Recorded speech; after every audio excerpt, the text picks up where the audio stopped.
నామాన్ని మహింపరచడానికి మన హృదయాలను సిద్ధపరచుకుందాం. మహాపరిశుద్ధుడు, మహోన్నతుడు, మహిమ కలిగిన దేవానికి నివాసం మా ప్రియ పరలోకపు తండ్రి, మీకు వందనాలు అయ్యా. ఈ ఉపవాస దినాన చేరువచ్చిన బిడ్డలను బట్టి మీకు వందనాలు. రాలేకపోయిన బిడ్డలకు మరొక అవకాశం దయచేయండి.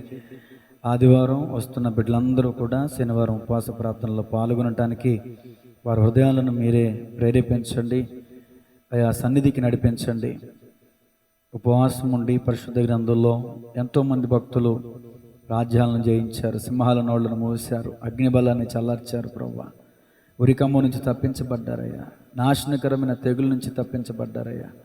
కృపగల దేవ, దయగలిగిన తండ్రి, మరి ఈ సమయంలో నీ పాద సన్నిధికి వచ్చిన మేమందరం కూడా నీ వాక్యము చేత కొద్ది నిమిషాలు అయ్యా మేము ధ్యానిస్తుండగా ఆదరణకరమైన మాటలు, హెచ్చరికమైన మాటలు అయ్యా, లోతైన మాటలు, ఆత్మీయ సత్యాలు బయలుపరచబడడానికి సహాయం చేయి. నిలబడిన నేను బలహీనుని ప్రభువా, నీ ఆత్మచేత నన్ను నింపి బలపరిచి నాకును మాకును అందరికీ కావలసిన ఆత్మీయ ఆహారాన్ని అందింపచేయమని యేసయ్య నామములో ప్రార్థిస్తున్నాము తండ్రి, ఆమేన్. దేవునికి స్తోత్రం. హల్లెలూయా. మంచి చెల్లి తెచ్చారండి. దేవునికి మహిమ కలుగును గాక. సరే, మంచిది. ప్రతి శనివారం కీర్తనలు ధ్యానాంశం చేస్తున్నాం. ఈరోజు సమయం కొంచెం మించింది, 8 గంటలు దాటింది. అయినప్పటికీ కూడా దేవుని యొక్క వాక్యాన్ని మనం చక్కగా ధ్యానం చేద్దాం.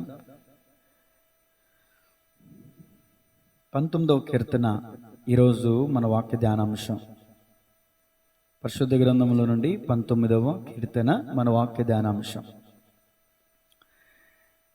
14 వచనాలు మరి వచనాల్లో రాయబడ్డాయి. మొట్టమొదటి 3 వచనాలు అసలు మొదటగా ఈ 19వ కీర్తనకి మనం ఏమని పేరు పెట్టొచ్చని ఆలోచన చేస్తే మహిమ అనే పేరు పెట్టవచ్చు. ఏంటండి? మహిమ. ఈ కీర్తనని రచించింది కూడా దావీదు గారే. మనం చూడొచ్చు, మొదట్లోనే ఉంటుంది దావీదు కీర్తనని. మరి దేవునికి ఉన్నటువంటి సాక్షుల గురించి ఈ కీర్తనలో రాసి ఉంది.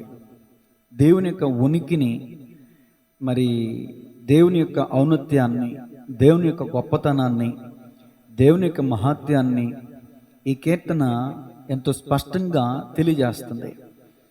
మొట్టమొదటి 6 వచనాలు ఒక భాగం అయితే, తర్వాత 7 నుంచి 11 వచనాలు ఒక భాగం, తర్వాత 8వ వచనం నుంచి 11వ వచనం దాకా ఒక భాగం, ఆఖరిగా 12 నుంచి 14వ వచనం దాకా ఒక భాగం.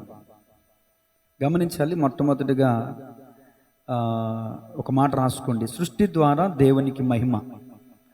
3 మాటలు నేను చెప్తాను. మొదటిది సృష్టి ద్వారా దేవునికి మహిమ, తర్వాత దేవుని ఉపదేశం యొక్క ప్రాధాన్యత, 2వ మాట, 3వ మాట ప్రార్థన మరియు సమర్పణ. ఈ 3 విషయాలు ఈ కీర్తనలో మనం జ్ఞాపకం చేసుకోవచ్చు. మొదటి 6 వచనాలు చదువుతున్నాను, చూడండి. అందరూ తీశారా? 460వ పేజీ. ఆకాశములు దేవుని మహిమను వివరించుచున్నవి, అంతరిక్షము ఆయన చేతి పనిని ప్రచురపరచుచున్నది. పగటికి పగలు బోధ చేచున్నది, రాత్రికి రాత్రి జ్ఞానము తెలుపుచున్నది.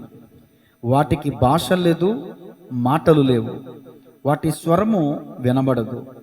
వాటి కొలనులు భూమి అందంతటా వ్యాపించి ఉన్నది.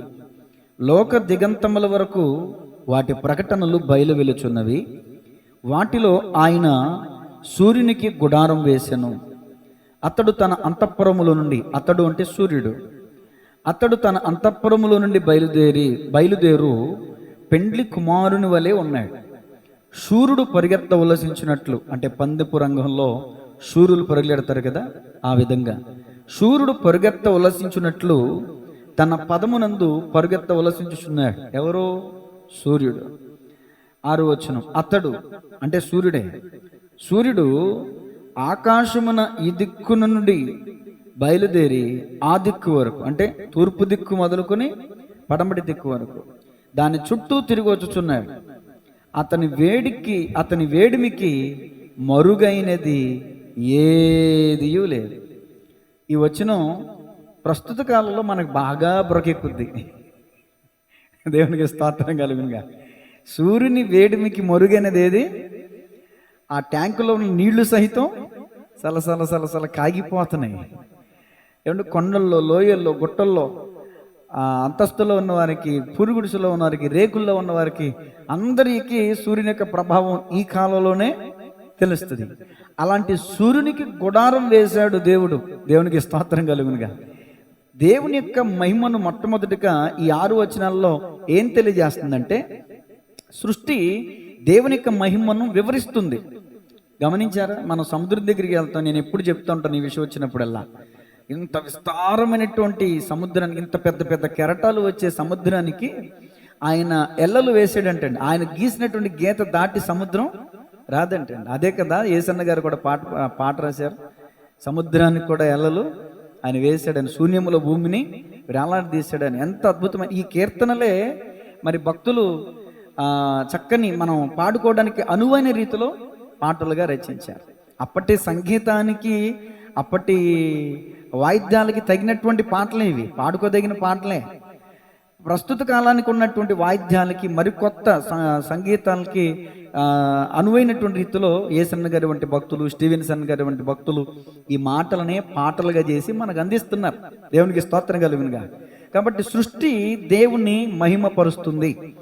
ఏమండి? ఆకాశము దేవుని మహిమని వివరించుచున్నది, అంతరిక్షము ఆయన చేతి పనిని ప్రచురపరచుచున్నది, పగటికి పగలు బోధ చేయుచున్నది. దేవునికి స్తోత్రం కలుగునుగా. ఏమండి? ఎక్కడో సూర్యచంద్రుల దాకా కాదండి.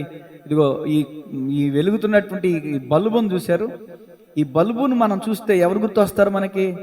Thomas Alva Edison. ఎందుకంటే విద్యుత్ బల్బుని థామసే కనుగొన్నాడు కాబట్టి.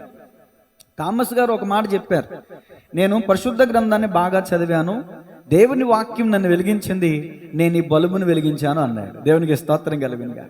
సృష్టి ఎంత గొప్పదంటే, దేవుని యొక్క సృష్టి సాక్ష్యం ఇస్తుంది దేవుని యొక్క చేతి పనిని. దేవుని యొక్క చేతి పనిని వివరిస్తుందంట అంతరిక్షం. కానీ ఈ రోజున సృష్టి దేవుని స్తుతిస్తుంది, దేవుని మహిమని వివరిస్తుంది. కానీ సృష్టికర్త తన పోలిక చొప్పున చేయబడిన మనిషి మాత్రం దేవుణ్ణి గుర్తించలేకపోతున్నాడు, దేవుణ్ణి మహింపరచలేకపోతున్నాడు. సూర్యుడు, చంద్రుడు, ఆకాశం, నక్షత్రం, ఏమంటే గెలాక్సీలు, పాలపుంతలు, ఇవన్నీ కూడా దేవుని మహింపరుస్తున్నాయి అంటే అదే మొట్టమొదటి వచనం. ఆకాశములు దేవుని మహిమను, మనకు ఒక ఆకాశములు కనబడతాయి, కానీ పరిశుద్ధ గ్రంథంలో చూస్తే ఆకాశములు, ఏమండి మధ్యాకాశం, పైనున్న ఆకాశం మనం చదువుకుంటాం కదా.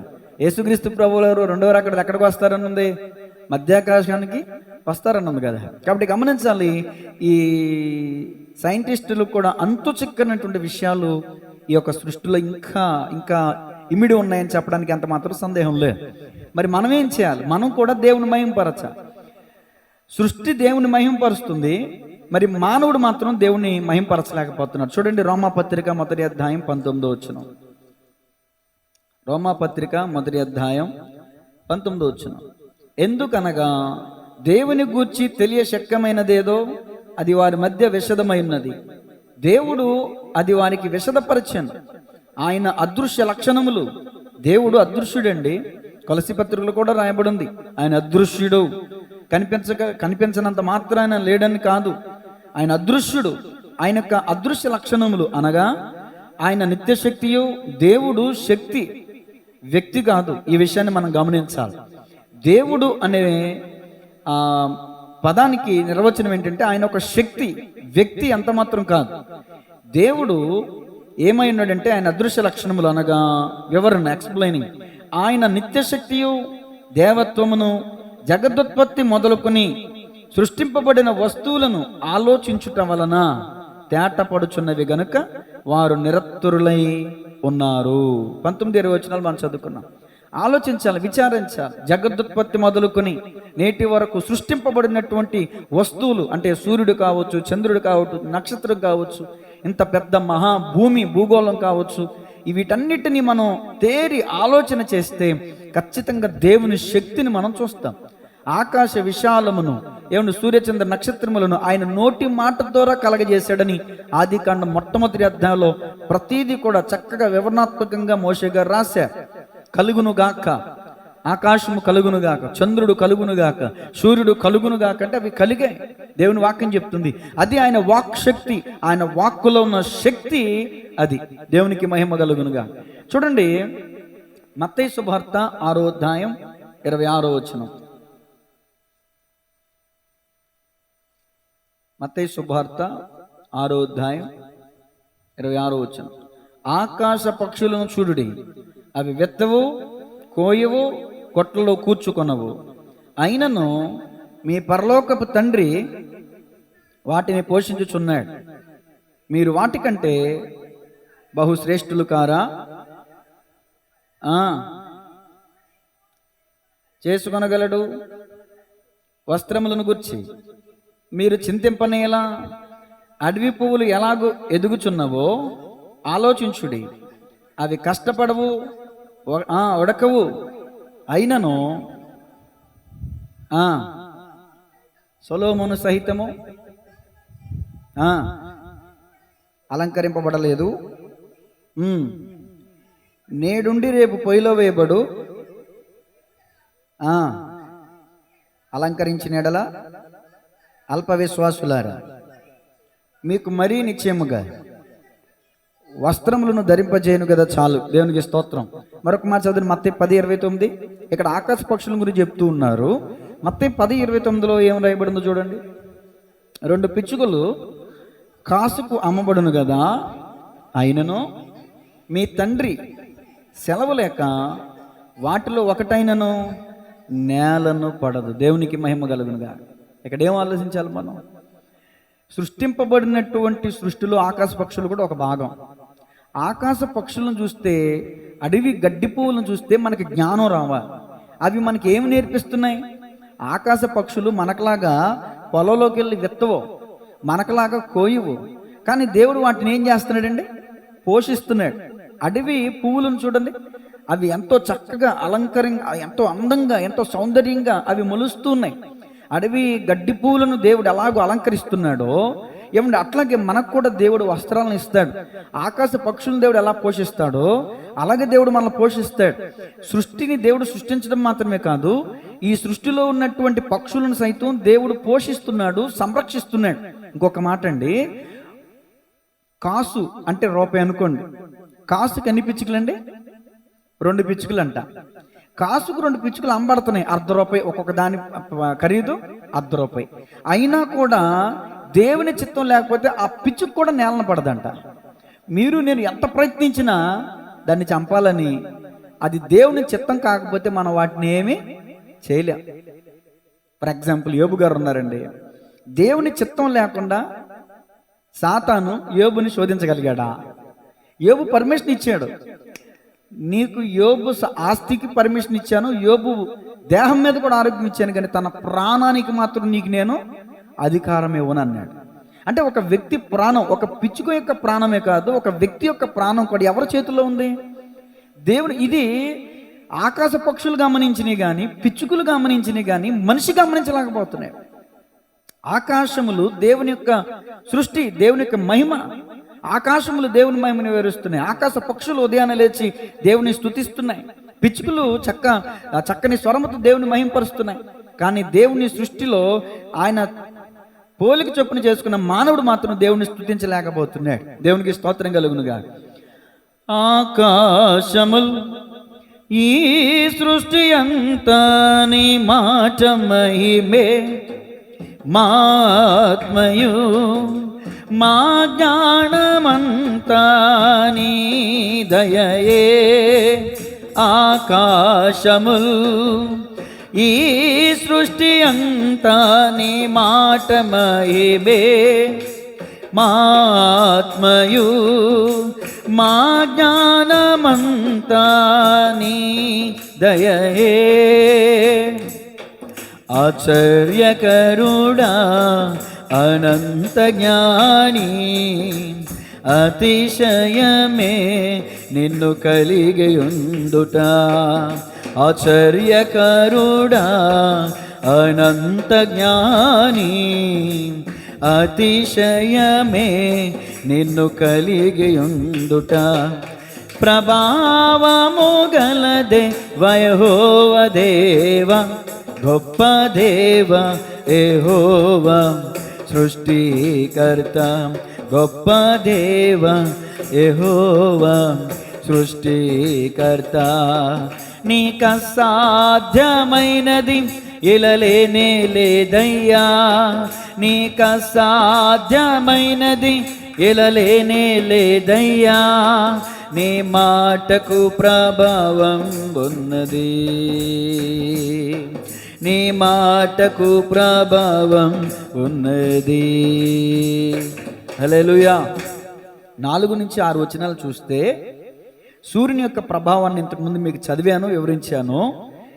సూర్యుడినే దేవుడు కలగజేశాడు. ఇంత గొప్ప వేడి కలిగినటువంటి సూర్యుడు దేవుని సృష్టి. కానీ మనిషి ఏం చేస్తున్నాడు? పిచ్చితనంగా ఆనాటి దినాల్లో, ఆ కాలంలో, ఇజ్రాయేలుల కాలంలో మనుషులు చేస్తున్నటువంటి వెర్రి పని ఏంటో చూడండి. ద్వితీయోపదేశకాండం 4వ అధ్యాయం 19వ వచనం. ద్వితీయోపదేశకాండం 4వ అధ్యాయం 19వ వచనం. సూర్య చంద్ర నక్షత్రములైన ఆకాశ సైన్యమును చూచి మరులు కొల్పబడి, నీ దేవుడైన యెహోవా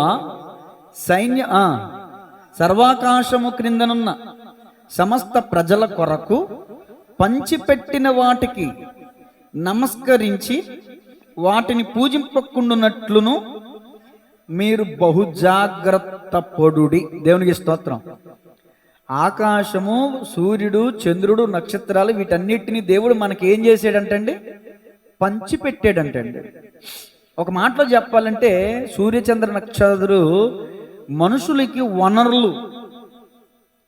దేవునికి మనం బిడ్డలమైనప్పుడు దేవునికి మనం వారసులుగా ఉన్నాం కదా, దేవుని వారసులమైనటువంటి మనకి వెలిగివ్వటానికి ఒక వనరు, ఒక పనివాడు. ఒక మాటలో చెప్పాలంటే సూర్యుడు, చంద్రుడు సృష్టికర్త నియమించినటువంటి హస్తకృతములైతే దేవుని పిల్లలైన మనకి వెలిగివ్వటానికి ఏర్పాటు చేయబడిన వనరులు. ఒక మనిషికి వనరుగా చేశాడు దేవుడు సూర్యుడిని, చంద్రుడిని, నక్షత్రాన్ని. కానీ దేవునికి వాక్యం చెప్తుంది, ఏం చెప్తుందంటే, మీరు సూర్యచంద్ర నక్షత్రములైన ఆకాశ సైన్యమును చూచి మరులు కొల్పబడి వాటిని పూజింపకున్నట్లు మీరు బహుజాగ్రత్త పడండి. సృష్టే దేవుణ్ణి స్తుతిస్తుంది, సృష్టే దేవుని మహింపరుస్తుంది. 19వ కీర్తన 1వ వచనం దావీదు గారు అంటున్నారు, ఆకాశములు దేవుని మహిమను వివరించుచున్నవి. సూర్యుడు, చంద్రుడు, నక్షత్రాలు దేవుణ్ణి స్తుతిస్తున్నాయి. కానీ సృష్టికర్త పోలిక చొప్పున చేయబడిన మనిషి మాత్రం సూర్య చంద్ర నక్షత్రాలను పూజిస్తున్నాడంట. ఆనాటి దినాల గురించి చెప్తున్నాను నేను. ఆ దినాల్లో, ఆ కాలంలో మనుషులు సూర్యచంద్ర నక్షత్రాలను పూజిస్తున్నారు. కాబట్టి ఇశ్రాయేలులారా, మీరైతే అలా చేయకుండా జాగ్రత్త పడండి అని వాక్యం చెప్తుంది. సృష్టిని పూజింప తగున భక్తుడు పాట రాశారు. సృష్టికర్తను మరచి జనులు సృష్టినే పూజింపుట తగున, రేయి పగలు నీ పద సేవే జీవదాయక చేయుట మేలు, సాటిలేని దేవుడ నీవే, నాదు కోట కొండయు నీవే. ముందు జాగ్రత్త చెప్పాడు దేవుడు, హెచ్చరిక ఇచ్చాడు. తర్వాత ఒకవేళ మీరు అలా పూజిస్తే మీకు వచ్చే పనిష్మెంట్ ఏంటి? ద్వితీయోపదేశకాండం 17వ అధ్యాయం 2 నుంచి 5 వచనాలు. ద్వితీయోపదేశకాండం 17వ అధ్యాయం 2 నుంచి 5 వచనాలు. నీ దేవుడైన యెహోవా నిబంధనను మీరి, ఏంటా నిబంధన? ఇంతకుముందు మీకు చెప్పాను. సూర్యచంద్ర నక్షత్రాదుల్ని మీరు మరులు కొల్పబడి వాటిని పూజింపకున్నట్లు జాగ్రత్త పడింది, అది నిబంధన. నీ దేవుడైన యెహోవా నిబంధనను మీరి ఆయన దృష్టికి చెడ్డదానిని చేయొచ్చు, నేనిచ్చిన ఆజ్ఞకు విరోధముగా అన్య దేవతలకు, అంటే అప్పుడున్నటువంటి ఈజిప్టియన్స్, అంటే ఈజిప్టు మా ప్రజలు ఏం చేసేవాళ్ళు అంటే, అన్య దేవతలకు అనగా సూర్యునికైనను, చంద్రునికైనను, ఆకాశ నక్షత్రములలోని దేనికైనను నమస్కరించి, మృక్కు పురుషుడే గాని స్త్రీయే గాని నీ దేవుడైన యెహోవా నీకిచ్చుచున్న నీ గ్రామములలో దేని యందైనను నీ మధ్య కనబడినప్పుడు అది నీకు తెలపబడిన తరువాత నీవు విని బాగుగా దాని విచారణ చేయవలెను. అది నిజమే అంటే ఎవరైనా నిజంగా సూర్యుని, చంద్రుని, నక్షత్రాన్ని ఆరాధించే వాళ్ళు మీ కంట కనబడితే, ఇజ్రాయేలీలతో దేవుడు చెప్తున్నమాట, మీ మధ్యలో ఎవరైనా మీకు అలా కనిపిస్తే అది విచారించండి. అది నిజమైనప్పుడు ఏం చేయాలి అనగా, అట్టి హేయక్రియ అంటే సూర్యుని, చంద్రుని, నక్షత్రాన్ని ఆరాధించడం అనేది హేయక్రియ అని బైబిల్ సెలవిస్తుంది. అట్టి హేయక్రియ ఇజ్రాయేలీలలో జరిగిండుట వాస్తవమైన ఎడల ఆ చెడ్డ కార్యము చేసిన పురుషుని గాని స్త్రీని గాని నీ గ్రామముల వెలుపలకు తీసుకుని పోయి రాళ్లతో చావగొట్టవలెను. 2-3 సాక్షుల మాట మీదనే చావ తగిన వానికి మరణశిక్ష విధింపు. ఒక సాక్షి సరిపోడు, 2 సాక్షులు సరిపోరు. 2-3 సాక్షులను విచారించిన తర్వాత సృష్టికర్తను విడిచి సృష్టిని పూజించుట నిజమని తేలిన ఎడల ఎవరైనా అలా ఇజ్రాయేలీలలో అందరి గురించి చెప్పట్లేదండి నేను, ఇజ్రాయేలీలో ఎవరైనా ఆరాధిస్తే, ఈజిప్ట్ ప్రజలు అలా ఆరాధిస్తారు. సూర్యుడిని, చంద్రుడిని దేవతగా ఆరాధిస్తారు ఈజిప్ట్ ప్రజలు. ఈజిప్ట్ ఫరో మొదలుకుని ఈజిప్ట్ ప్రాంతంలో ఉన్న ప్రజలందరూ కూడా అలా ఆరాధిస్తారు. వాళ్ళు అన్య దేవతలను ఆరాధిస్తారు, అది వాళ్ళ ఇష్టం. కానీ ఇజ్రాయేలుతో దేవుడు చెప్తున్న మాట ఏంటంటే, మీరు నిబంధన ప్రజలు, సీయోను కొండ యొద్ద నేను మీతో నిబంధన చేశాను. దేవుడు ఇజ్రాయేలులకి భర్త అయి ఉన్నాడు. భర్త అంటే భరించోడని అర్థం కదా. ఐగుప్తు బానిసగా బ్రతుకుతున్న వీళ్ళని ఐగుప్తు నుంచి రిలీజ్ చేసి ఎర్ర సముద్రాన్ని 2 పాయలుగా చేసి అరణ్య మార్గంలో 40 సంవత్సరాలు ఆశ్చర్యకరమైన రీతిలో దేవుడు వారిని పోషించి, సంరక్షించి, నడిపించి, బలపరిచాడు. ఇప్పుడు వాళ్ళు ఆరాధించాల్సింది దేవుణ్ణి. తండ్రిగా, భర్తగా ఒక అలంకార భాషగా రాయబడినటువంటి పదాలవి. అంటే మనల్ని భరించినటువంటి, మనల్ని పోషించినటువంటి, మనల్ని సంరక్షించినటువంటి దేవుణ్ణి నన్ను మీరు ఆరాధించాలి, నన్ను మీరు పూజించాలి, నన్ను సన్మానించాలి, నన్ను గౌరవించాలి. మలకి గ్రంథంలోన, ప్రవక్తల గ్రంథంలో ఉంటుంది కదా, కుమారుడు తన తండ్రిని గణపరుచును కదా, ప్రజలు దేవునికి భయపడుదురు కదా. మరి నేను దేవుణ్ణి అయితే నాకు భయపడేవారు ఎక్కడ? నేను తండ్రిని అయితే నన్ను గణపరిచేవారు ఎక్కడ? దేవుడు అడుగుతున్నాడు. ఇజ్రాయేలు ప్రజలలో కొంతమంది మూర్ఖంగా అన్యజనుల్లో చేస్తున్నటువంటి హేయక్రియల్ని వీళ్ళు అనుసరిస్తున్నారు. అది వాళ్ళకి మంచి పనే కావచ్చు, ఇజ్రాయేలులకు హేయక్రియ, అది వాక్యం చెప్తుంది. అటువంటి పని మీరు చేస్తే అది మీకు హేయక్రియ అవుతుంది, మీరు మరణశిక్షకు అర్హులవుతారని వాక్యం చెప్తుంది. ఆకాశములు దేవుని మహిమను వివరిస్తూ ఉంటే, సూర్యచంద్ర నక్షత్రాదులు దేవుని మహిమను వివరిస్తూ ఉంటే, సృష్టి దేవుణ్ణి పూజిస్తూ ఉంటే, సృష్టి దేవుణ్ణి ఆరాధిస్తుంటే, సృష్టికర్త పోలిక చొప్పున చేయబడిన మానవుడు సృష్టిని ఆరాధిస్తున్నాడు. అది బాధాకరం. హెజ్కేలు గ్రంథం చూడండి. ఈ విధమైన పనులు చేయటం ద్వారా దేవుడికి కోపం వచ్చి ఇజ్రాయేలు ప్రజల్ని బబులోను ప్రాంతానికి, అష్షూరుకి చెరగా కొనిపోయేలా చేశాడు. అష్షూరు రాజైన సన్హెరీబుకి, బబులోను రాజైన నెబుకద్నెజరుకి వీళ్ళని, ఇజ్రాయేలు ప్రజల్ని దేవుడు అప్పగించాడు, శత్రువుల చేతికి అప్పగించేశాడు దేవుడే. ఇప్పుడు తల్లిదండ్రులు మాట అనకపోతే పిల్లల్ని దండిస్తారు కదా, అలాగే దండించాడు అన్నమాట ఇజ్రాయేలు ప్రజలను దేవుడు. చెరసాల్లోకి వెళ్ళిపోయినటువంటి యెహెజ్కేలు దర్శనంలో ఏం కనబడింది చూడండి. 8వ అధ్యాయం 15వ వచనం. యెహెజ్కేలు గ్రంథం 8వ అధ్యాయం 15వ వచనం. అప్పుడు ఆయన, నరపుత్రుడా, నీవు తిరిగి చూచిన ఎడల వీటిని మించిన హేయ కృత్యములను చూతువని నాతో చెప్పి యెహోవా మందిరపు లోపలి ఆవరణములో నన్ను దింపగా, అక్కడ యెహోవా ఆలయ ద్వారము దగ్గర ఉన్న ముఖమంటపమునకు బలిపీఠమునకును మధ్యను ఇంచుమించు 25 మనుషులు కనబడిరి. వారి వీపులు యెహోవా ఆలయము తట్టును, వారి ముఖములు తూర్పు తట్టును తిరిగి ఉండెను. వారు సూర్యునికి నమస్కారము చేచుండిరి. అప్పుడు ఆయన నాతో ఇట్లా, నేను నరపుత్రుడా, నీవు చూచితివే, యూదా వారు ఇక్కడ ఇట్టి హేయ కృత్యములు జరిగించుట చాలదా? వారు దేశమును బలాత్కారముతో నింపుచు నాకు కోపం పుట్టించుదురు, తేగ ముక్కునకు పెట్టుచు మరీ ఎక్కువగా నాకు కోపము పుట్టించుదురు.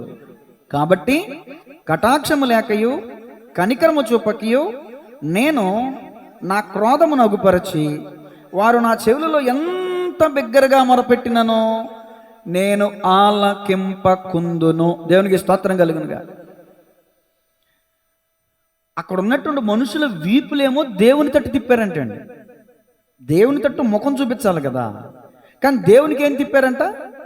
వీపుని తిప్పారంట. ఎంత దారుణం అండి అది, ఎంత భయంకరం. దేవునికి వీపు చూపించారు, సూర్యునికేమో ముఖాన్ని చూపించి ఇలా నమస్కారం చేస్తున్నారు. మరి దేవునికి కోపం రాదండి?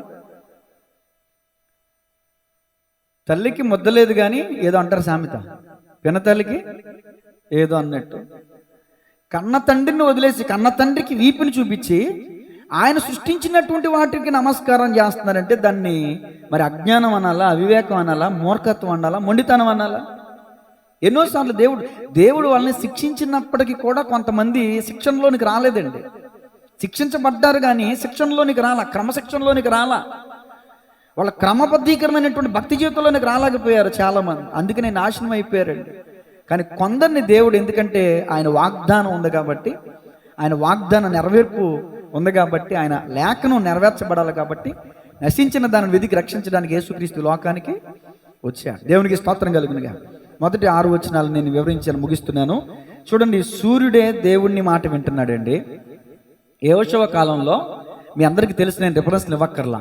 యెహోషువ కాలంలో యెహోషువ శత్రువులతో యుద్ధం చేస్తుంటే యెహోషువ మొరపెట్టాడంట, సూర్యుడా నీవు గిబియోనులో నిలువుము, చంద్రుడా నీవు అయాలో నిలువుము. ఏంటండి, మనిషి మాట సూర్యచంద్రులు వింటారండి? కానీ ఆ దినం వంటి దినం మరొకటి లేదు, మరొకటి రాదు కూడా. అటువంటి దినం అండి, అలాంటి దినం. దేవుడు యెహోషువ మాట విని సూర్యుని ఆపేశాడు, చంద్రుడిని ఆపేశాడు. సూర్యచంద్రులే దేవుని మాట వింటున్నారు, ఆకాశ నక్షత్రములే దేవుని మాట వింటున్నాయి.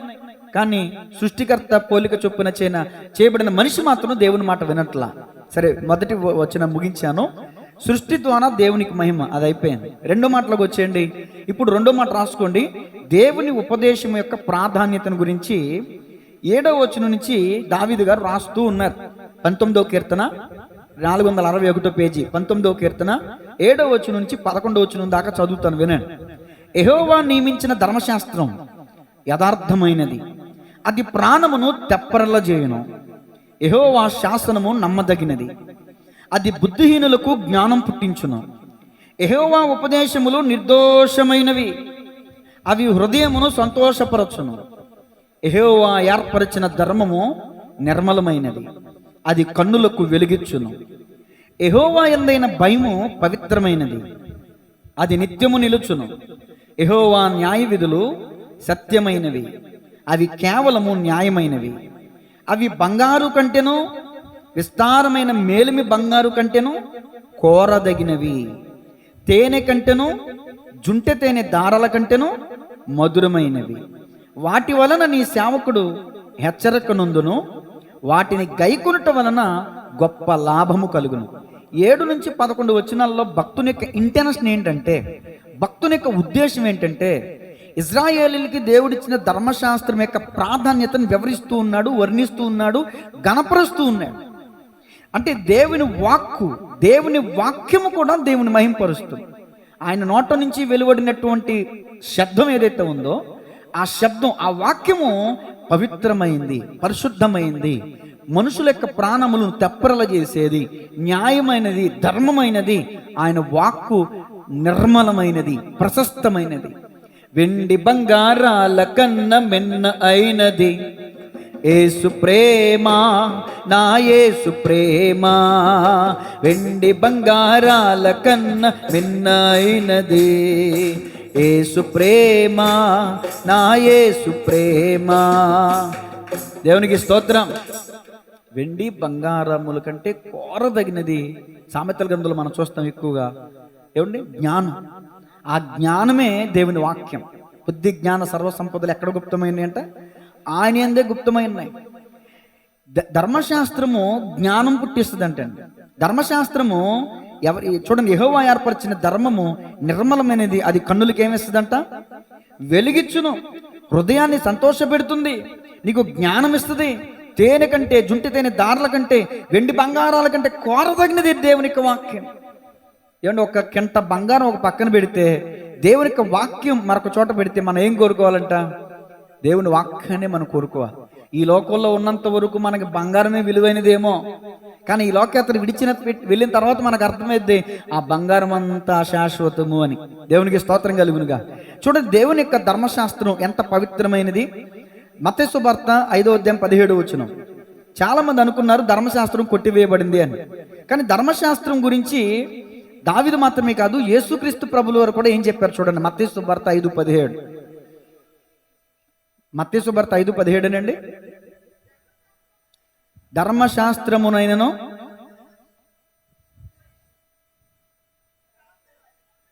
ప్రవక్తల వచనములనైనను కొట్టివేయవచ్చు తినని తలంచవద్దు, నెరవేర్చుటకే గాని కొట్టివేయటకు. ఇప్పుడు చెప్పండి, దావీదు నోట కాదు, యేసుక్రీస్తు ప్రభుల వారి నోట కూడా మనం విన్నాం. ఏమని? ధర్మశాస్త్రమును ఆయన కొట్టివేయడానికి వచ్చాడా, నెరవేర్చడానికి వచ్చాడా? నెరవేర్చడానికి. ఎందుకంటే ధర్మశాస్త్రం న్యాయమైనది. నేను పేపర్ మీద ఒక రైటింగ్ రాశాను, తప్పు అని మళ్ళీ తప్పు దాన్ని ఎరేజ్ చేసేస్తాను. అట్లా రాసి దాన్ని ఎరేజ్ చేయడానికి దేవుడు తప్పుని లిఖించేవాడు కానిక ఆయన చేవ్రేలుతో రాశాడండి ధర్మశాస్త్రం. దాన్ని ఎందుకు కొట్టేస్తాడైనా? చాలా మంది మనుషులు పిచ్చిగా ధర్మశాస్త్రాన్ని పట్టించుకోరు. ఈ రోజున కొత్త నిబంధన వచ్చాక, యేసుప్రభుల వారు వచ్చాక మాకు పాత నిబంధనతో పని లేదని తోసేసేవాళ్ళు కూడా లేకపోలేదండి. అసలు చదివేవాళ్ళు కూడా లేరండి పాత నిబంధన చాలా మంది. కాబట్టి గమనించాలి దేవుని ప్రియ సంగమా, ధర్మశాస్త్రం నిర్మలమైనది, ప్రశస్తమైనది, మనుషుల ప్రాణాలని తెప్పరలా చేసేది. అందుకని 119వ కీర్తన 25వ వచనంలో ఉంటుంది, లేకపోతే 107వ వచనంలో ఉంటుంది, నీ వాక్యమే నన్ను అంటే ధర్మశాస్త్రం. నీ వాక్యం అంటే ధర్మశాస్త్రం. నీ ధర్మశాస్త్రం నేను దినమెల్ల ధ్యానించుచున్నాను అంటున్నాడు భక్తుడైన దావీదు. దాని విలువ తెలిసిన వాడు కాబట్టి దినమెల్ల చదువుతున్నాడు. ఈ రోజున దాని విలువ తెలియని వాళ్ళు వారానికి ఒకసారి పట్టుకుని వస్తున్నారు మందిరానికి.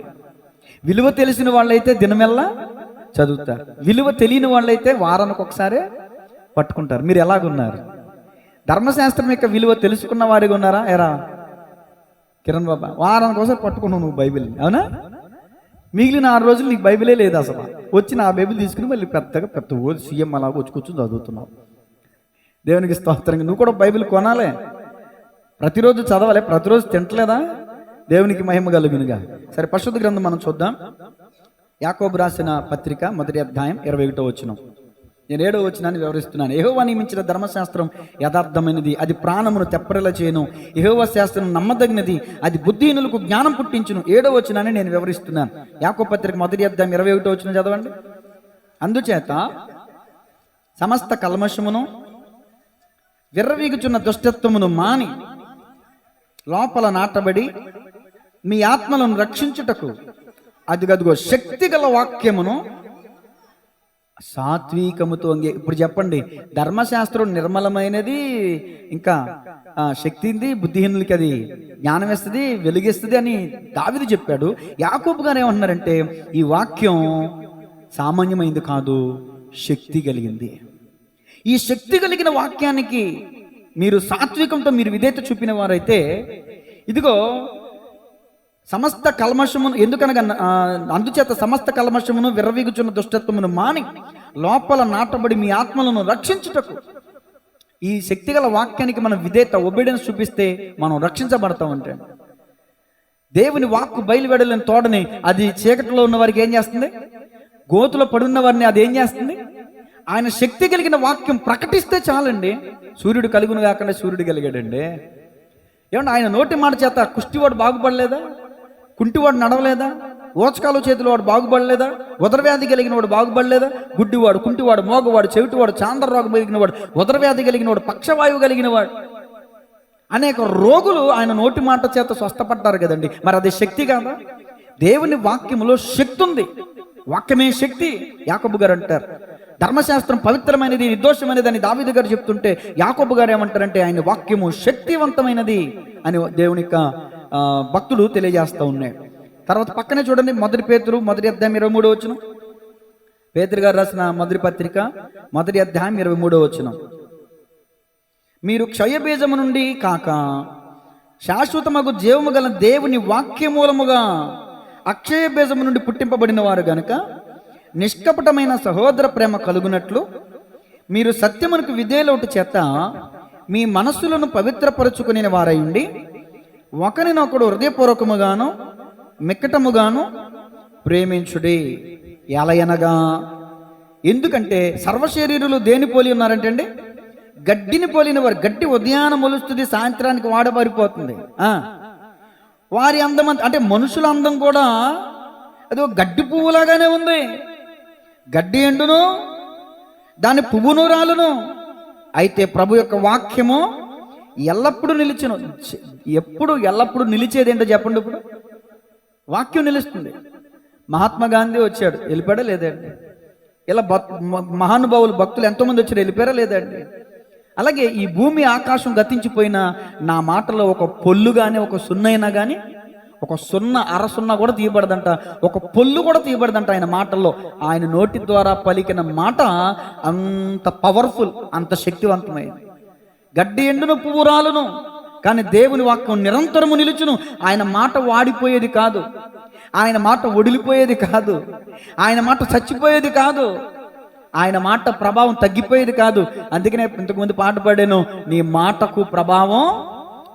కుమారి, నీ విశ్వాసమే నేను స్వస్థపరిచింది అనగానే వెంటనే ఆమెలో రక్తధార కట్టబడింది. ఆమె బాగుపడిందండి.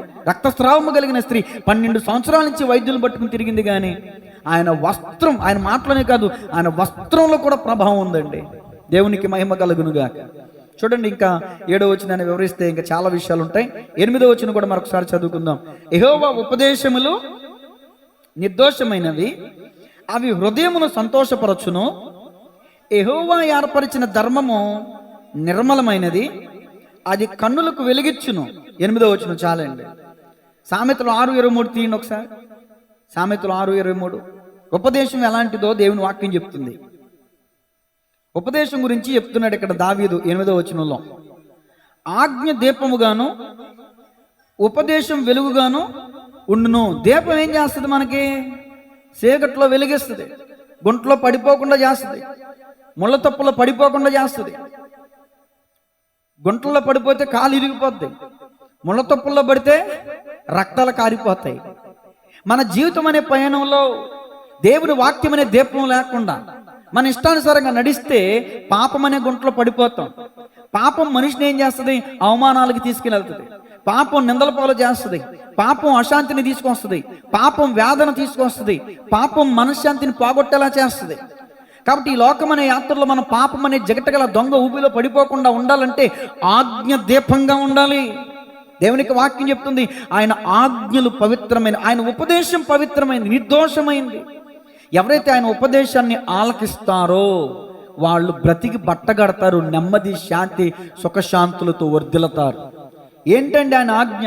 ఏంటండి ఆయన ఉపదేశం? వ్యభిచరించొద్దు, దొంగిలొద్దు, అబద్ధమాడొద్దు, నీ పొరుగువాని మీద అబద్ధ సాక్ష్యం పలకవద్దు. ఇవే ఆయన ఇచ్చిన ఆజ్ఞలు. చూడండి, నా ఉపదేశాన్ని పట్టుకునము, అది నీకు జీవమును, ఏమన్నా సుఖ సంవత్సరంతో గడుచు జీవం నీకు ఇస్తుందని వాక్యం చెప్పు. నా ఉపదేశాన్ని గట్టిగా పట్టుకోవాలి. కొండల్లో ప్రయాణం చేస్తున్నాం, స్లిప్ అయి పడిపోయాం, లోయలో పడిపోతాం. ఇప్పుడు చెట్టు కొమ్మను పట్టుకున్నాం, ఆ చెట్టు కొమ్మ వదిలేసేమో మనం లోయలో పడిపోతాం. ఇప్పుడు ఆ చెట్టు కొమ్మను మనం ఎలా పట్టుకుంటాం చెప్పండి? ఎవరైనా వచ్చి మనకు సహాయం చేసే వరకు గట్టిగా పట్టుకుంటాం. ఒక దైవజనుడి ద్వారా ప్రకటించబడుతున్న వాక్యం ఉపదేశంగా నీ ఎద్దకు వస్తున్నప్పుడు ఉపదేశాన్ని అలా గట్టిగా పట్టుకోవాలంటే, కానీ పట్టుకోమా. ఒక చెవితో వింటాం, రెండో చెవితో వదిలేస్తాం. మరి ఏది పట్టుకుంటాం? పక్కింటోళ్ళు ఏదైనా అనరాని మాట మనలంటే పగలంతా తలుచుకుంటాం, రాత్రి తినేటప్పుడు తలుచుకుంటాం, పొడుగునేటప్పుడు, రాత్రి కలలో నన్నంటదా, నన్నంత మాట అంటదా. పనికి మాలిన వ్యర్థమైన మాటలు ఇచ్చుకుని టైం అంతా వేస్ట్ చేసుకుంటాం, హృదయాన్ని పాడు చేసుకుంటాం, మనశ్శాంతిని పాడు చేసుకుంటాం. విలువైన దేవుని ధర్మశాస్త్రాన్ని, ఉపదేశం నీకు నెమ్మదినిచ్చేది, నీకు జ్ఞానం ఇచ్చేది, నీకు బుద్ధినిచ్చేది, నీకు బ్రతుకునిచ్చేది, మనశ్శాంతినిచ్చేది ఉపదేశాన్ని మాత్రం కాల్దనేస్తాం. కానీ అందుకనే దావీదు అంటాడు, ఉపదేశం నిర్దోషమైందయ్యా, నీ ఉపదేశం జ్ఞానం ఇస్తుందయ్యా. దావీదు మహారాజు అంతగా ప్రభావం, అంత గౌరవ ప్రభావములు కలిగి ఉండడానికి గల కారణం ఏంటంటే ధర్మశాస్త్రాన్ని, ఉపదేశాన్ని ప్రేమించేవాడు దావీదు. దేవునికి స్తోత్రం కలుగునుగా. 9వ వచనంలో ఏమంటాడు చూడండి, యెహోవా యందైన భయము పవిత్రమైనది, అది నిత్యము నిలుచును. యెహోవా న్యాయవిధులు సత్యమైనవి, అవి కేవలం దేవుని యొక్క భయం గురించి చెప్తున్నాడు ఇక్కడ దావీదు. దేవుని భయం ఎలాంటిదంటే అండి, పవిత్రమైందంట. దేవుని భయం ఉన్నవాడు తప్పు చేయడు. ఆదాముకి దేవుని భయం ఉందా, భయం లేదా? చాలా మందిని అడిగితే యెహోవా స్వరము విని భయపడి ఏం చేశాడంట, చెట్ల కొమ్మ మధ్యలో దాక్కున్నాడంట. కాబట్టి ఆదాముకి దేవుడు అంటే భయం ఉందని అని చెప్తారు సహజంగా. నేనంటాను, అసలు ఆదాముకి దేవుడు అంటే భయం ఉంటే ఆ పండే తినకూడదు కదండి. భయపడి దాక్కున్నాడు. రైటే, ఎందుకు దాక్కున్నాడు? తినొద్దన్న పండు తిన్నాడు. తండ్రి ఇప్పుడు తల్లి సున్నుండలు పెట్టిందంటండి. సున్నుండలు పెట్టి ఒక సున్నుండి ఇచ్చి తిని, అవసరమైతే నాలుగు ఇచ్చి తిన్నాడు చక్కగా. ఉట్టి మీద పెట్టేసింది కొండ. ఎవరో తల్లి. అరే నేను బయటికి వెళ్తున్నాను, నువ్వు అవి తినమాక అని చెప్పి వెళ్ళిపోయింది. వీడికి 4 గుండలు తిన్నా కరువు తీరలా, ఆకలి తీరలా. నోరు ఇక కుర్చీ వేసుకుని చక్కగా ఆ ఉట్టి మీద ఉన్న కొండలో ఉన్నటువంటి సున్నుండలు తీసుకుని తినేసాడంట. దేవునికి స్తోత్రం. తింటుంటే పక్కన ఏసే ఫోటో ఉందంట. ఏసే అలాగే సోతున్నాడంట. ఏసే కళ్ళు కప్పేసాడంట. ఇప్పుడు ఆ కొండలో ఎన్ని సున్నుండలు పెట్టిందో లెక్క అమ్మకు తెలీదా? సంగీత ఏం చేస్తుందంటే, ఒకసారి సైలెంట్గా ఉంది, ఏంటబ్బా ఇల్లు అనుకున్నా. సైలెంట్గా ఉందంటే లేదో చేస్తున్నారని అర్థం. మా చిన్నపిల్ల ఇంట్లోకి వెళ్ళి మంచం మీద పడుకుని కాలు మీద కాలు వేసుకుని ఊపుకుంటా చాక్ పీస్ తినేస్తుంది. సడన్గా నేను ఎంట్రీ ఇచ్చా గదిలోకి. ఇస్తే నేను వచ్చాను కదా, కళ్ళు ఇలా మూసేసుకుంది. చాక్ పీస్ టక తినేస్తుంది. ఆ పిల్ల కళ్ళు మూసుకుంటే నేను మాయమైపోతానా? ఏమండి, అమ్మ తిరిగి వచ్చేసరికి ఏసే పూటకేమో కళ్ళగంతలు గట్టున్నాయంట. అక్కడేమో సున్నుండ తింటున్నప్పుడు పడుతుంది కదా, ఈడు మూతి నిండా సున్నుండనంట. అట్లాగా ఆదాముకి దేవుని భయం ఉంటే అసలు ఆ పండే తినడం దొంగ భయం. అది పిల్లలు కూడా ఈరోజు భయపడినట్టు నటించేస్తారు. అది నిజమైన భయం కాదు, యథార్థతతో కూడిన భయం కాదు అది. ఇంట్లో తండ్రి ఉన్నప్పుడు ఎంత భయంగా ఉంటారంటే, తండ్రి అలా బయటికి వెళ్ళాడో లేదో ఒక తుఫాన్ ఇంట్లో, తండ్రి ఉన్న అలాగే భయపడాలి. అది యథార్థతో కూడిన భయం అంటే. దావీదు అంటున్నాడు ఇక్కడ, యెహోవా యందలి భయము పవిత్రమైంది. దేవుని భయం ఉన్నవాడు తప్పు చేయడు, పాపం చేయడు. యోసేపు ఉన్నాడండి, పరదేశిగా ఉన్నాడు. తనది కాని దేశంలో ఉన్నాడు. తనది కాని దేశంలో తల్లిదండ్రుల మధ్యలో లేడు, అన్నదమ్ముల మధ్యలో లేడు. తప్పు చేస్తే తిట్టడానికి ఎవరు ఇప్పుడు పెద్దోళ్ళు కూడా లేరు. అతన్ని ఎందుకు చేసేవారు ఈ తప్పు అని నిలదీసి అడిగేవాళ్ళు కూడా లేరు. ఒక అధికారము కలిగినటువంటి వ్యక్తి యొక్క భార్య తను తప్పు చేయడానికి ప్రేరేపిస్తుంటే, నా దేవుని దృష్టికి విరోధంగా నేను, అది దేవుని భయం అంటే. దేవుని భయం ఇప్పుడు అక్కడ ఎవరు లేరు. ఆమె అంటుంది, ఇక్కడ ఎవరు లేరు, రా నాతో శయనించు అంటాం. వచ్చి పిచ్చిదాని, అదిగో దేవుని కనుదృష్టి ఇక్కడ చూస్తుందే, నేను తప్పు చేయను అన్నాడు. దేవుని భయం ఉన్నవాడు ఎక్కడున్నా, ఏ సందర్భంలో ఉన్నా, ఏ స్థితిలో ఉన్నా తప్పు చేయడు. దేవుని భయం పవిత్రమైందంటే దాని అర్థం అది. దేవునికి స్తోత్రం కలుగునుగా. ముగింపులోకి వచ్చేస్తున్నాను, ఎందుకంటే టైం అయిపోయింది కాబట్టి. 12వ వచనంలోకి వచ్చే మూడో మాట రాసుకోండి. ప్రార్థన మరియు సమర్పణ. మొదటి మాట, సృష్టి ద్వారా దేవునికి మహిమ. సృష్టి దేవుని మహింపరుస్తుంది, దేవుని వాక్కు దేవుని మహింపరుస్తుంది. 7వ వచనం నుంచి 11వ వచనం దాకా ఉపదేశం యొక్క ప్రాధాన్యతను వివరించాడు అక్కడ దావీదు. మరి 12వ వచనం నుంచి ఏం చెప్తున్నాడు చూడండి. 12వ వచనం నుంచి నేను చదువుతున్నాను, మీరు వినండి. తన పొరపాటులు కనుగొనగలవాడెవడు? నేను రహస్యముగా చేసిన తప్పులు క్షమించి నన్ను నిర్దోషినిగా తీర్చుము. అంటే దావీదు గారు ఏం చేశారంట? రహస్య పాపాలు కూడా. అది తర్వాత 13వ వచనం, దురభిమాన పాపములలో పడకుండా నీ సేవకుని ఆపుము, వాటిని నన్ను ఏలనీయకము. అప్పుడు నేను యథార్థవంతుడనై అధిక ద్రోహము చేయకుండా నిందారహితుడనగుదును. యెహోవా నా ఆశ్రయదుర్గమా, నా విమోచకుడా, నా నోటి మాటలను నా హృదయ ధ్యానమును నీ దృష్టికి అంగీకారములగునుగాక. ఇక్కడ ఈ 12వ వచనం నుంచి 14వ వచనం దాకా మీరు ఏం పేరు రాసుకుంటారంటే ప్రార్థన మరియు సమర్పణ. ఒక భక్తునికి ఉండవలసినటువంటి సమర్పణ అండి ఇది. ఏం చేస్తున్నాడు భక్తుడు? నిజానికి అతను ఈ మాట చెప్పకపోతే మనకు కూడా తెలియదు. నా బాల్యకాలపు పాపాలు, నా రహస్య పాపాలు అని భక్తుడు తన నోటి ద్వారా ఇక్కడ ఈ కీర్తనలు రచించకపోతే మనకి తెలుసా? దావీదు బత్షెబా విషయంలో తప్ప ఇంకెన్నడూ పాపం చేయలేదని దేవుడే సాక్ష్యం ఇచ్చాడు. కానీ దావీదు ఏమంటున్నాడంటే, ఇదిగో నేను రహస్యముగా చేసిన తప్పులు క్షమించి నన్ను నిర్దోషినిగా తీర్పు తీర్చుము. ఫర్ ఎగ్జాంపుల్ ఇప్పుడు నవీన్ గురించి నేను బాహ్యంగా భౌతికంగా నవీన్ చాలా మంచోడండి అని నేను అంటాను. నవీన్ గురించి నా మనసులో ఏమనుకుంటున్నాను మీకు తెలుస్తుందా? మీ గురించి నా మనసులో ఏమనుకుంటున్నాను మీకు తెలుస్తుందా? మీ గురించి నేను ఎప్పుడు మంచిగా మాట్లాడతా, కిరణ్ గారు చాలా మంచోడండి అని మాట్లాడతా, కానీ నా మనసులో ఏదో ఉంటుంది. నా మనసులో ఉన్న మాట బయటికి చెప్తే వాడికి నాకు ఫ్రెండ్షిప్ ఉంటుందా? దెబ్బ కట్ అయిపోతుంది.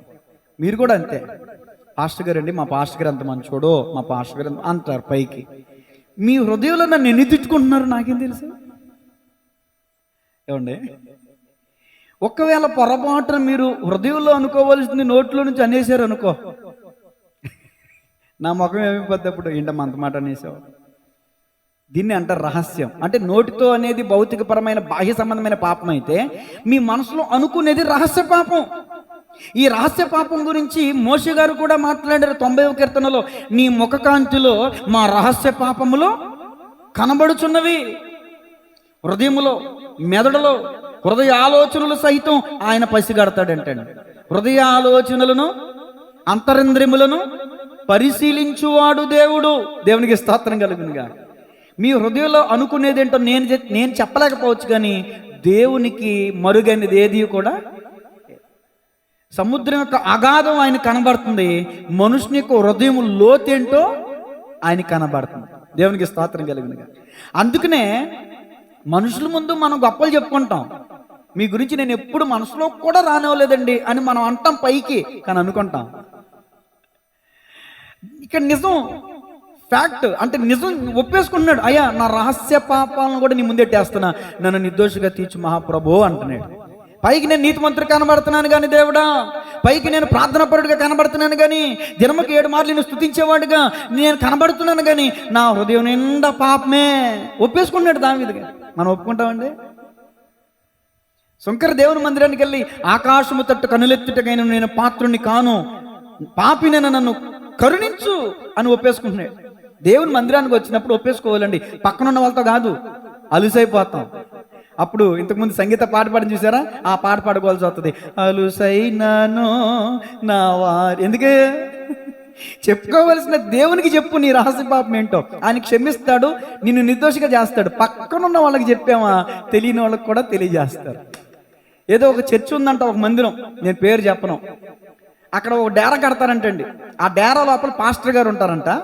అక్కడ ఉన్నటువంటి విశ్వాసులు వెళ్ళి ఆ డేరా దగ్గర వీళ్ళు చేసిన తప్పులని, ఈ వారంలో చేసిన తప్పులని చెప్పుకుంటారంట. లోపల పాస్టర్ అన్ని రికార్డ్ చేసుకుంటాడు. ఏం చేస్తాడండి? ఏం చేస్తాడు చెప్పనండి? చెప్పకూడదు కానీ బ్లాక్మెయిల్ చేస్తాడండి. బైబిల్ ఏముందో, బైబిల్లో ఏం చెప్పబడిందో అది మనం చేయట్లేదండి. అదేంటండి, మందిరానికి వెళ్ళి సేవకుల చెవులు చెప్పడం ఏంటండి పొరపాటులో? ఇక్కడ దావీదు కీర్తనాకారుడు దేవునికి చెప్పుకున్నాడు, అయ్యా నా రహస్య పాపములు, ఇదిగో నేను రహస్యముగా చేసిన తప్పులు క్షమించి నన్ను నిర్దోషిగా. దేవునికి చెప్తున్నాడా, మందిరానికి వెళ్ళి యాజకుడికి చెప్తున్నాడా? చెప్పండి. మరి ఈ రోజున చాలా మంది విశ్వాసులు దౌర్భాగ్యంగా, ఎంత అవిశ్వాసం అంటే, ఎంత అజ్ఞానం అంటే, మందిరానికి వెళ్ళి పాస్టర్లకు చెప్తూ ఏంటంటే, పొరపాటు చేయనివాడు ఎవడో, పొరపాటు లేనివాడు ఎవడో, తప్పు లేనివాడు భూమి మీద లేడు కదా. ఒక కొటేషన్ ఉంది కదా, ఒప్పుకున్నవారు నరకమందు లేరు, కప్పుకున్నవారు పరమందు లేరు. మనం కప్పుకున్నామా పరమందు కనబడం, ఒప్పుకుంటే నరకంలో కనబడం. సహజంగా అయితే తప్పు లేనివాడు భూమి మీద ఉండడం. ఇక్కడ కీర్తనకారుడు మరొక కీర్తనలో ఏమంటాడంటే, అయ్యా నా హృదయాన్ని చూడు, పరిశోధించి చూడుము, నీకు ఆయాసకరమైన మార్గము నా ఎందున్నదేమో చూడుము, నిత్యమైన మార్గమును నన్ను. తన హృదయాన్ని దేవుని సన్నిధిలో కుమ్మరించుకోవడం అంటే అదే. అయ్యా నేను కిరణ్ తిట్టాను ప్రభువా, ఈ వారంలో నన్ను క్షమించాయా, ఆ పలానా వాళ్ళతో దెబ్బలాడాను, పలానా వాళ్ళ డబ్బు నేను ఆశించాను, నన్ను క్షమించాయా. ఇది కాదు, మనుషులకి తెలియనివి, ఎవరికి చెప్పుకోనివి మన హృదయంలో కొన్ని ఉంటాయి. హృదయ రహస్య పాపాలు అంటారు వాటిని. నీ హృదయంలో ఒకవేళ పొరపాటును ఎదుటివారి గురించి నువ్వు చెడుగా ఊహించినా కూడా దేవుడు దాన్ని తీర్పులోకి తీసుకొస్తాడు. కిరణ్ చెప్తున్నాడు, లెక్కలోకి తీసుకొస్తాడంట. లెక్కలెత్తే డొక్కలు బయలుపోతాయని సామెత ఉంది కదా లోకంలో. దేవుడే గనక వాటిని లెక్కేస్తే, నీ ఆలోచనని, నీ హృదయ తలంపుల్ని ఎవరికి తెలియదు కదా, నేను నీ హృదయంలో నువ్వు అనేసుకున్నాను, ఊహించేసుకున్నాను, నీ ఊహలకు కూడా. ఇరిమే గ్రంథంలో ఉంది, నీ ఆలోచనలకి రావాల్సిన కీడు నేను నీ మీదకి రప్పిస్తా. అంటే మన చెడు ఆలోచనలకు కూడా దేవుడు పనిష్మెంట్ ఇస్తాడు, ప్రతిఫలం ఇస్తాడంట. నేను ఒకరిని తిట్టాను, ఒకరిని కొట్టాను, ఒకరిని గాయపరిచాను, దాని అన్యాయంగా నిష్కారణంగా నేను ఒకరిని తృణీకరించాను, దానికి దేవుడు శిక్షిస్తాడు. దానికి కంటే ఎక్కువగా నా హృదయంలో ఎవరినైనా నేను తృణీకరిస్తే వీడెంత, వీడు బతికెంత అని నా మనసులో నేను అనుకుంటే దానికి కూడా దేవుడు శిక్షిస్తాడంట. అందుకని పొరపాటుని ఎవరిని మనం తృణీకరించకూడదు. తప్పులెంచువారు తండోపతండంబు ఉరివిజనులకెల్లా ఉండు తప్పు, తప్పులెంచువారు తమ తప్పులు.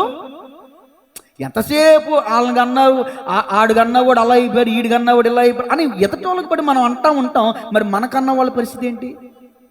మనం ఎప్పుడైతే ఎదటి వాళ్ళని బట్టి మనం అంటామో మన వాళ్ళని చూసి ఎదటి వాళ్ళు అనే పరిస్థితిని దేవుడు తీసుకొస్తాయి. కాబట్టి ఎదటి వాళ్ళ గురించి మనకు వద్దు. దావీదు దేవుని మందిరానికి వెళ్ళి, నేను నా హృదయంలో చేసిన రహస్య పాపాలు ఇవి ప్రభువా, నువ్వు నన్ను నిర్దోషిగా తీరిస్తేనే తప్ప లేకపోతే నన్ను క్షమించే నాదుడు లేడు అని ఒప్పేసుకుంటున్నాడు. దేవునికి స్తోత్రం కలుగునుగా. ఇది సమర్పణ.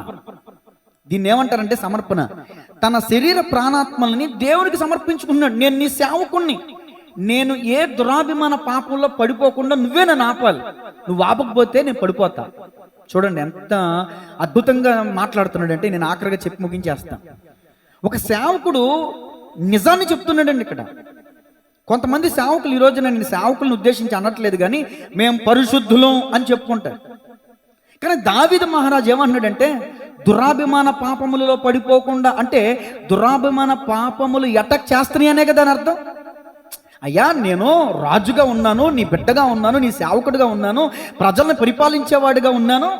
నేను గనక సరిగా ఉండకపోతే, నేను గనక తిన్నంగా ఉండకపోతే ప్రజలకి ఏం బోధిస్తాను? యథా రాజా తద ప్రజ. రాజు ఎలా ఉంటాడో ప్రజలలాగా ఉంటారు ప్రభువా. నన్ను పడేయడానికి చాలా పాపాలు, చాలా ఆలోచనలు, చాలా స్వాదులు నన్ను అలుముకుంటున్నాయి, నన్ను చుట్టుకుంటున్నాయి. ఆ పాపాల్లో నన్ను పడిపోకుండా నువ్వే నన్ను ఆపాలి. నిజమే, దేవుని శక్తి లేకుండా మనిషి పాపాన్ని జయించలేడు. మనకి భయంకరమైన శత్రువు ఎవరంటే మన ఇరుగు పొరుగోళ్ళు కాదు, మన బంధువులు కాదు, మన రక్త సంబంధులు కాదు. మనకి భయంకరమైన శత్రువు ఎవరంటే మన శరీరమే మన శత్రువు.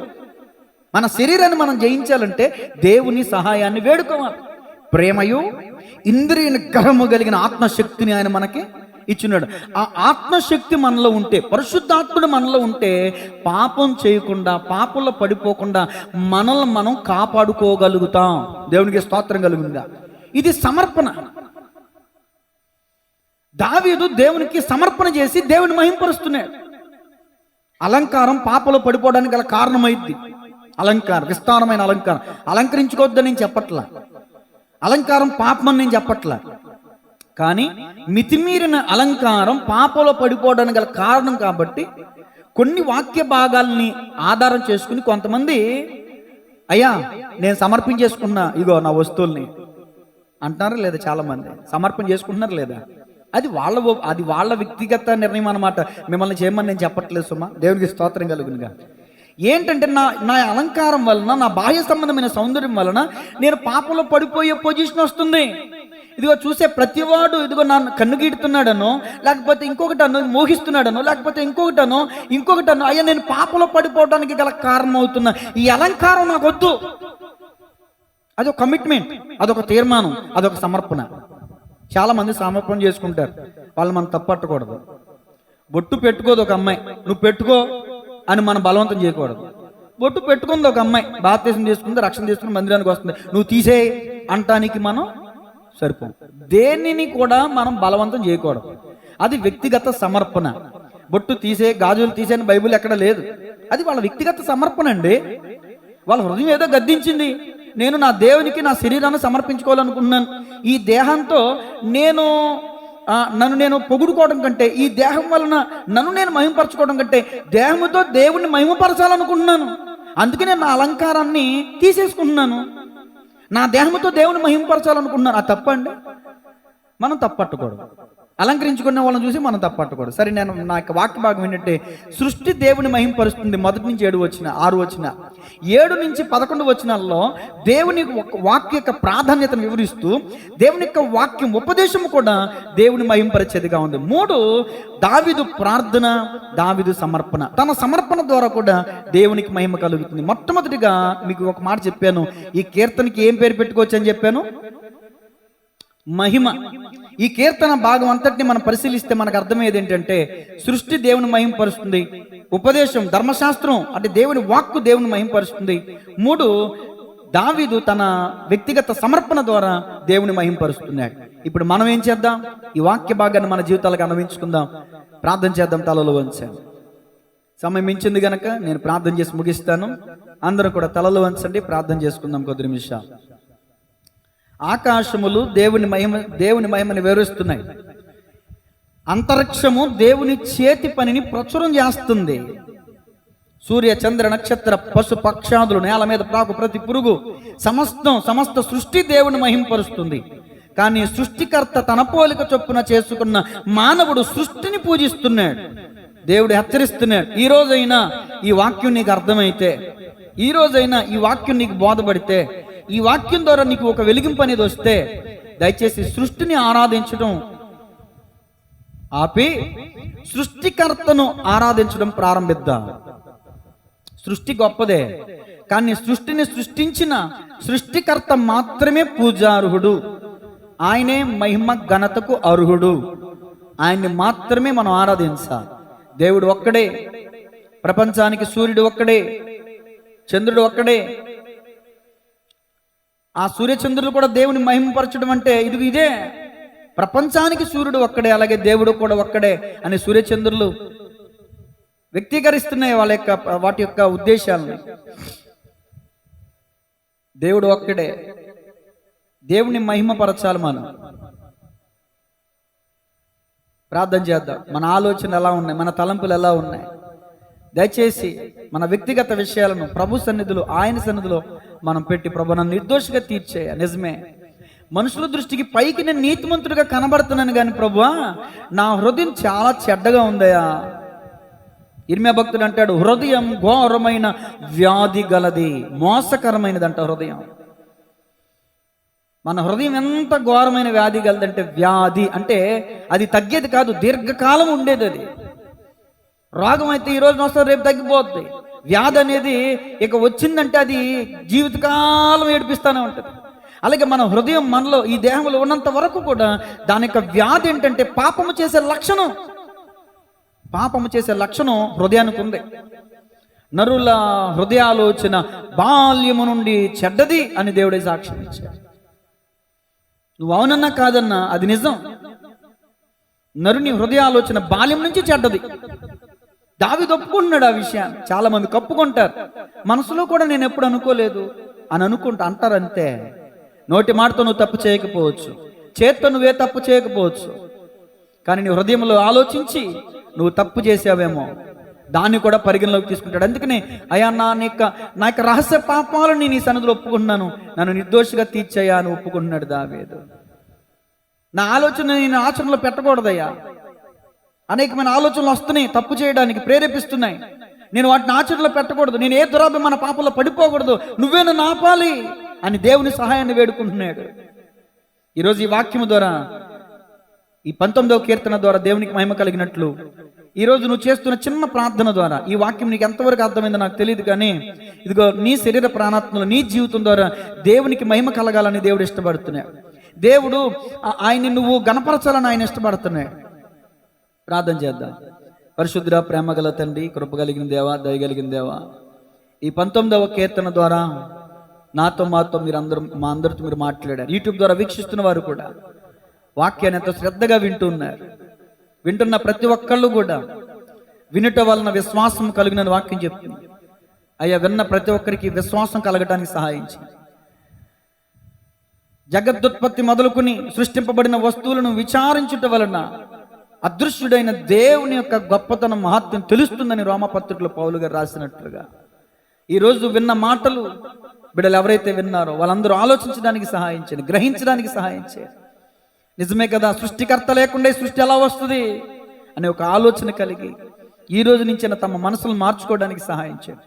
సృష్టిని కాదు కానీ ప్రభా, సృష్టికర్తను ఆరాధించేవారుగా మేము ఉండటానికి సహాయం చేయండి. నా ఆత్మ బిడ్డలను జ్ఞాపకం చేసుకోండి. ఇజ్రాయేలుతో మీరు సెలవిచ్చారు, ఇజ్రాయేలీలారా మీలో ఎవరైనా అలాగూ చేసిన ఎడల మీరు మరణానికి పాత్రులని మీరు ఆజ్ఞాపించారు ప్రభు. ఈ రోజున మేము కూడా ఇజ్రాయేలీల వలె ఇదిగో కలవరి కొండపై నీవు కార్చిన రక్తము ద్వారా నిబంధన ప్రజలమయ్యాం, క్రొత్త నిబంధన ప్రజలమయ్యాం. మరి వారికంటే ఎక్కువగా మేము తీసుకురాబడ్డాం. ఈ రోజున నీకంటే ఎక్కువగా మేము దేన్ని ప్రేమిస్తున్నామో అది మాకు ఒక విగ్రహమే కదా ప్రభువా. నీకంటే దేన్ని ఎక్కువగా మేము ప్రేమిస్తున్నామో దాన్ని మేము మహిమపరిచినట్టే కదా ప్రభువా. ఈ రోజున మా సమయాన్ని దేనికి ఇస్తున్నామో మమ్మల్ని మేము ఆలోచించుకోవడానికి సహాయం చేయండి. దేనికి ప్రాముఖ్యత ఇస్తున్నామో, దేన్ని గణపరుస్తున్నామో, దేన్ని మహిమపరుస్తున్నామో, మా యొక్క వ్యక్తిగత సమర్పణ ఎలా ఉందో ఈ 19వ కీర్తన ద్వారా మమ్మల్ని మేము పరిశీలన చేసుకోవడానికి మీరు చూపిన కృపను బట్టి మీకు వందనాలు. ఈ కీర్తన రచించిన దావీదు గారిని బట్టి మీకు వందనాలు, స్తుతులు, స్తోత్రాలు ప్రభువా. ఈ రోజు నుంచి ఈ క్షణం నుంచి ప్రభువా నీ రక్షణను బట్టి నీ బలమును బట్టి సంతోషించే హృదయం మాకు దయచే. 21వ కీర్తన ద్వారా దైవజనుల ద్వారా మీరు మాతో మాట్లాడారు. ఒక్క వచనం ప్రకారం మేము చేస్తే 6 రకాల ఆశీర్వాదాలు మేము పొందుకుంటామని 21వ కీర్తన ద్వారా మీరు మాట్లాడారయ్యా. నిజమే, ఈ రోజు నీ లోకాన్ని బట్టి సంతోషించకుండా నీ రక్షణను బట్టి నీ బలమును బట్టి సంతోషించే హర్షించే హృదయం మాకు దయచే. స్తుతించే హృదయం మాకు దయచే. ప్రార్థించే ఆత్మను మాకు దయచే. ఎడతెగక ప్రార్థించే వారికి విజ్ఞాపనిచ్చే ఆత్మను మాకు దయచేయండి ప్రభు. అయ్యా, క్రీస్తు యేసుని కలిగి మంచి మనసును మాకు దయచేయండి. నిజమే ప్రభు, మా హృదయం ఘోరమైన వ్యాధి కలదు ప్రభు. పైకి మేము భక్తిపరులుగా కనబరుచుకున్నామే కానీ మా హృదయంలో ఒకరి గురించి మరొకరి గురించి వేరొకరి గురించి రకరకాలుగా మా హృదయంలో మేము తలంచుకుంటూ ఉంటాం ప్రభు. అది కూడా తప్పేనని, అది కూడా పాపమేనని, అది కూడా తీర్పులోనికి తీసుకుని వెళ్తుందని ఈరోజు వాక్యం ద్వారా మీరు మాట్లాడారు గనక మా అతిక్రమాలను ఒప్పుకొని విడిచిపెడుతున్నాం ప్రభు. ఇదిగో మా ఎదుట ఉన్న ఇదిగో మా బంధువులు, మా రక్త సంబంధుల గురించి అనేక మందిని గురించిన మా ఆలోచనలు బట్టి మమ్మల్ని క్షమించండి. మా మదిలోనికి వస్తున్న దురాలోచనలు బట్టి మమ్మల్ని క్షమించండి. వేటిని కూడా మేము ఆచరణలో పెట్టకుండా మా శరీరాన్ని జయించే శక్తిని మాకు దయచేయండి. నా శరీరం బలహీనమైంది ప్రభువా. మా శరీరం త్వరగా పాపం సులువుగా చిక్కుల్లో పెట్టేస్తుందని ప్రభువా. సులువుగా చిక్కులు పెట్టే పాపములలో మేము పడిపోకుండా నీ ఆత్మశక్తి చేత మమ్మల్ని నింపి బలపరిచి మమ్మల్ని పరిశుద్ధపరచి నిత్యరాజ్యానికి వారసులకు సహాయం చేయమని ప్రార్థన చేస్తున్నాను. నిజమే, ఈరోజు ప్రశ్న ద్వారా కూడా మీరు మాట్లాడుతున్నారు. అక్షయ బీజము వలన మీరు పుట్టినవారు గనక, దేవుని వలన మీరు పుట్టింపబడిన వారు గనక మీరు జయముందుతురని మీరు మాట్లాడారు. నిజమే ప్రభు, నీ వాక్య మూలంగా మేము జన్మించిన వారమైతే పాపాన్ని మేము జయించగలుగుతాం. అట్టి దావీదు వంటి సమర్పణ జీవితం మాకు అందరికీ దయచేయమని, ఈ ప్రార్థన కుడికలో పాల్గొన్న ప్రతి ఒక్క బిడ్డని పేరు పేరున మీరు దర్శించమని బలపరచమని ప్రార్థిస్తున్నాను. ఆరోగ్యం లేని వారికి ఆరోగ్యం దయచేయండి. అయా, బలహీనుల్ని బలపరచండి. నీ కుమార్తె ఆయా రోజులు తన బిడ్డ కొరకు ప్రార్థించమని కోరింది. వ్యాక్సిన్ వేశారు చంటి బిడ్డకి. ఆయా బిడ్డను స్వస్థపరచండి, ఆరోగ్యం దయచేయండి. నా ఆత్మ బిడ్డలు కూడా చాలా మంది బలహీనులు ఉన్నారు ప్రభు. సంపూర్ణమైన ఆరోగ్యాలు దయచేయండి. ఇది ఆపరేషన్ చేయాలని ఒక ఆలోచన కలిగి ఉన్నారు. లక్ష్మి గారి విషయంలో ప్రార్థిస్తున్నాను. అయా, కీడును దూరపరచండి, మేలును దయచేయండి. నాయన, నీ గాయపు నష్టంతో మీరు ఆమెను ముట్టండి, ఆమెను ధైర్యపరచండి. మరి ఆపరేషన్ కావలసిన అయా సిద్ధపాటును కూడా నీ బిడ్డ కలిగి ఉండడానికి సహాయం చేయండి. అయా, విని వెంటనే తదుపరి సంపూర్ణమైన ఆరోగ్యంతో నీ సన్నిధిలో నిలబడి సాక్ష్యం చెప్పడానికి సహాయం చేయండి. నా ఆత్మ బిడ్డలందరినీ కూడా మీరు దీవించండి. నేను ఇదిగో రాజేష్ని డిశ్చార్జ్ చేసి ఇంటికి తీసుకొచ్చారు. నీ కుమారుడు ఆ పళ్ళ వరుసను మీరు ముట్టండి నాయన. మరలా ఎంతో పెట్టుబడి పెట్టాలి, ఎంతో మరి ట్రీట్మెంట్ చేయించాలంట ప్రభు. ఆయా దవడ యొక్క ఎముకలను ముట్టండి, ఆ పళ్ళను మీరు ముట్టండి, ఆ ఎముకలను ముట్టండి నాయన, కీళ్లను ముట్టండి, నరాలను ముట్టండి. అయా, ఆహారం తినడానికి శక్తిని దయచండి ప్రభు. రాజేష్ని మీరు ముట్టండి, దర్శించండి. ఆ పడక మీద ఉన్నప్పుడే మీరు దర్శించి సన్నిధికి నడిపించండి నాయన. వెలుగు చేతని బిడ్డని ఆకర్షించండి ప్రభు, దర్శించండి. నవీని బట్టి ప్రార్థిస్తున్నాను ప్రభు. తన బలహీనత నుంచి కూడా విడుదల దయచేయండి. నీలో నాటబడి అయా బలం పొందుకోవడానికి సహాయం చేయండి. శారీరకంగాను, ఆత్మీయంగాను, మానసికంగాను నీ కుమారుడు బలం పొందుకోవడానికి సహాయం చేయండి. అయ్యా, మరలా స్కూల్స్ ఓపెన్ చేస్తున్నారు. కాలేజెస్కి మరి స్టూడెంట్స్ వెళ్తూ ఉన్నారు. స్కూల్కి వెళ్తున్న బిడ్డలను బట్టి స్తోత్రం. కాలేజీకి వెళ్తున్న యవన బిడ్డలను బట్టి, హాస్టల్కి వెళ్తున్న యవన బిడ్డలను బట్టి ప్రార్థిస్తున్నాను. యవనస్తులు కుడియాటలకు తొలగిపోకూడదు నాయన. ఇదిగో దావీదు వంటి నిబంధన, దావీదు వంటి తీర్మానం కలిగి ఇదిగో నీ సేవకుడని నేను ఏ విధమైన దురాభిమాన పాపములు పడిపోకుండా ఆపమని ఏ విధంగా ప్రార్థించాడో ఇలాంటి ప్రార్థన సమర్పణ యవనస్తులకు కావాలి. నేటి దినాల్లో యవనస్తులు దేని చేత తమ నడతను శుద్ధిపరచుకుందరు? దేవుని వాక్యము చేతనే కదా. నిజమే ప్రభు, నీ వాక్యం మాకు తోడుగా ఉంటే మేము పాపం చెయ్యం ప్రభు. నీ వాక్యాన్ని నుదుటికి బాస్కం వలె, మెడకు హారం వలె, చేతికి కంకణం వలె కట్టుకోవాలి. నేటి యవనస్తులు కాలేజీకి హాస్టల్స్లో జాయిన్ అవుతున్న యవనస్తులను బట్టి ప్రార్థిస్తున్నాను. చైతన్యాన్ని బట్టి మీకు వందనాలు, ఋషిని బట్టి మీకు వందనాలు అయ్యా. అలాగే ప్రభు స్వీటిని బట్టి మీకు వందనాలు. ఇంకా అనేక మంది నాకు తెలియనట్టు ఉంటారు, మా గ్రామంలోనే కావచ్చు, మా దేశంలోనే కావచ్చు. అనేక మంది ఈ రోజున స్టూడెంట్స్ కాలేజీకి అని హాస్టల్స్ కానీ వెళుతూ డ్రగ్స్కి అలవాటు పడిపోయి తమ జీవితాలను పాడు చేసుకుంటున్న వాళ్ళు కోకొల్లలు ప్రభు.